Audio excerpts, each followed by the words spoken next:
So, the pro Zomboid player I am, I thought it was about time that I conquered the CDDA challenge, one of the hardest challenges in the game. You start off naked, wet, sick, drunk, and with a nice shard of glass stuck in your groin. Oh yeah, and your house is on fire, and the population set to insane. So, should be easy. We're heading in with the traits slow learner, underweight, disorganized, smoker, weak stomach, slow reader, Sunday driver, cat eyes, dexterous, outdoorsman, light eater, lucky, athletic, and strong. And our character, Kermit Cell. Damn, what a name. Yeah. So it begins. Oh my god. With nothing in the cupboards, and we're completely surrounded by fire. So we have to wait and take out the glass in our groin whilst we can. And perfect timing, the fire's gone. So we rush to grab the curtains from the windows, and our first Zed appears. We stomp him out and take everything he's got. Use the sheets from the windows to bandage our groin.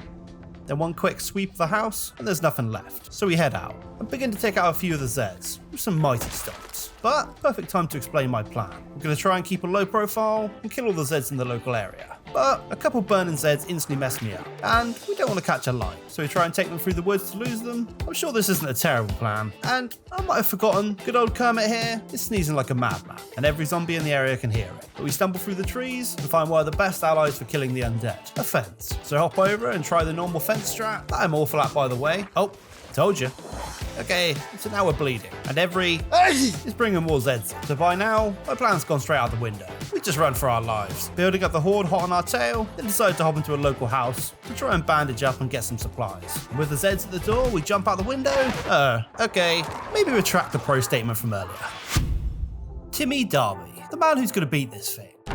We do the basic, begin looting everything we can, ripping up the sheets, bandaging our wound, then decide running into the woods didn't work last time. Maybe we go down. And yeah, that instantly doesn't play out. And we just end up running away for 10 minutes straight. Then, oh, I'm dead. Oh, that's us, boys. This is impossible. Fred Crouch. This badass is bound to get the job done. So loot up, and this time, can't get a bandage. I'm sure we'll find one soon. Anyway, this time, back to the woods, but much further. And that's this time with a normal horde following. Now we're all alone. Yes, we did it. Just need to kill a few Zeds with some bandages and some cloves. Why is there so many? What is this? Oh, come on. Jonathan Hewitt. Yep, just Jonathan Hewitt. So, nothing to loot. We fight a couple zombies, we light on fire, go outside, and die. That was literally 3 minutes. Felix Randall. Nothing to loot, blocked in by a table, catch on fire, jump outside, run, die. That wasn't even 2 minutes. What's going on? Dan Dorsey. We've got weapons and food. We grab the sheets and bandage up, kill our first Zed, and loot some cloves. Go to kill another, and after the last few runs, we're running away. And as the woods are the only way we survive for longer than 10 minutes, we go for that. When we've lost our followers, we find a field of old crops to scavenge. And a farmhouse, which is completely boarded up. It has a few Zeds inside, and with no way in, I have to wait for them to break out. But I can loot the shed outside whilst I wait, which has a ball-peen hammer, a welding mask, some nails, and a screwdriver. But still, can't unbarricade the house. So back to the shed to eerily watch out the window till they break out, which doesn't take too long. Then quickly dispatch these two, then the risky move of entering the house. We sneak around, there's 2 Zeds banging on the windows, and one has a military bag. Damn, this is the run. Take them out. Throw on the bag, sweep the house, taking out 2 more Zeds, and the house is ours. Then start looting, nothing too fancy in the bedrooms, but, for some reason, a crowbar in the bathroom. I mean, I'm not complaining. And finally, our sniffly nose subsides. Then looting more, we find a hand axe, and another hammer, and all the normal loot in the rest of the house. Until we realise there's a storage cupboard in the back, with another hammer and another crowbar. We pack everything away, we decide to unbarricade the door, and barricade the window the Zeds broke through. Then check out the barn, that is empty. Then do a little cleaning, taking all the items from the Zeds, dumping the bodies outside. And decide the best thing for our injuries is just to get some sleep. So we take some sleeping tablets and pass out. As we wake up on the second day, finally, we decide we've earned ourselves some rest. Yeah, there's literally nothing to do. Should probably get to looting though. I mean, we do have a massive cut in our groin after all. So the jolly walk back to town, dispatching some passers-by,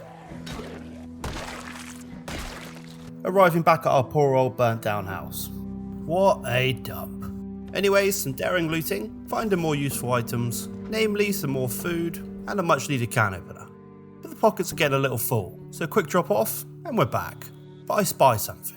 Is that a katana? Sticking out of a zombie in one of the groups. My greediness can't take it. I must have it.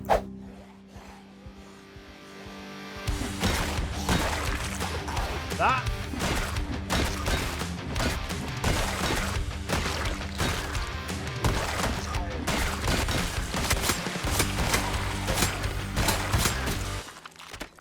Okay, might have risked a little too much there. But... oh my god. Alright, I'm going home. We don't waste any time getting home. The next morning, decide it's probably best to look for some meds. As the katana's cool and all, they're not going to save us from infection. And after a quick scuffle with the undead, we get lucky. An ambulance. Only has 1 pack of alcohol wipes though. It'll do, I guess.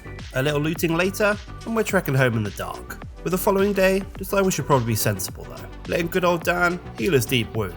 With a day passing in a blink of an eye, for you maybe. I was really bored.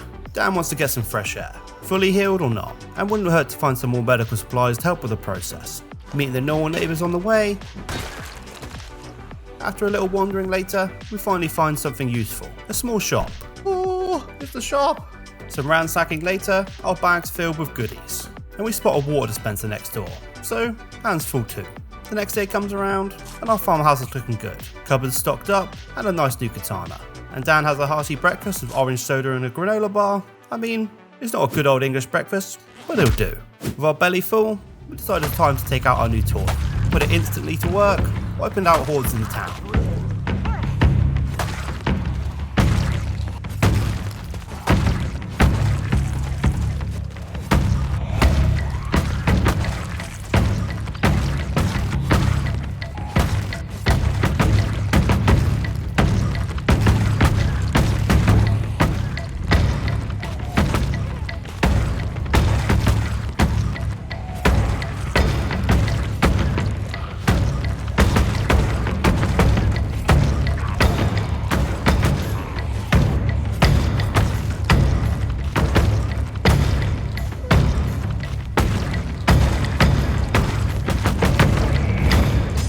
Oh no, the katana's broken. Yep. After channeling my inner Michonne, our fun's over. Finishing off what remains.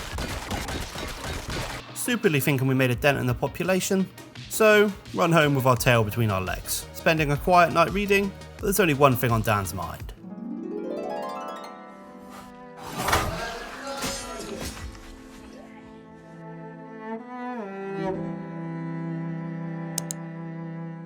Right.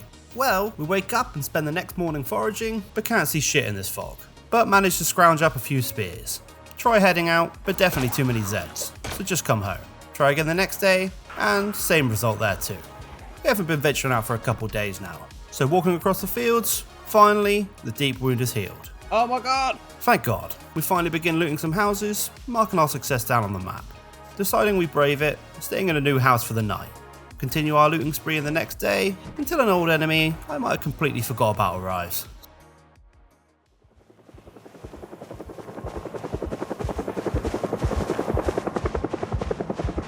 Okay, I completely forgot this was a thing. So the chase begins. Dan manically running trying to lose it, but the Zeds have heard the call. We end up running to some train line and having to hide in a tree. Yeah, not my finest moment. Until finally the helicopter leaves, and as we walk home, the damage is done. The hordes are everywhere. We run for hours trying to find safety, dodging horde after horde, until we find a house and quickly sneak inside and collapse after the stress of the day. Waking the next day to our situation getting worse and worse. The base is taken over, forcing us to move on. Dan makes his way to the highway, finding this beautiful sight of Smokies. But we contain our excitement, luring Zeds over slowly and taking them out. Until we can finally get inside, perching on a chair upstairs, and what I can only imagine is the most uncomfortable sleep ever. The sun rises on a new day, and back to the tedious work of clearing the area. Killing one by one, till the area isn't looking too shabby. Except the damn cold. Poor Dan's freezing his balls off. That's the least of our worries though. Our water bottles run dry. Only option? To drink the beer the bar provides. Dan's pretty happy about it though. Finally get ourselves a bed after clearing the upstairs flat. Just have to put a bin in front of the front door. I'm sure that'll keep out the hordes.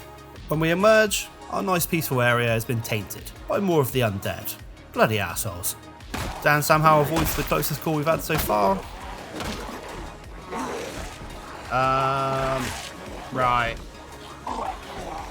And finishes clearing the area. Then finally, jackpot.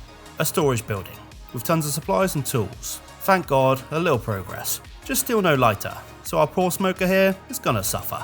Smoke and kills, Dan. This is good for you. But begin to fortify the windows, and obviously, the banging attracts more Zeds. A long, boring fight later. Time to call it a night, and hopes are high. Maybe we can actually survive this thing. Oh shit. Thanks for watching, guys. If you enjoyed, leave a like and comment for the algorithm, and sub to leave your respect for our fallen brother.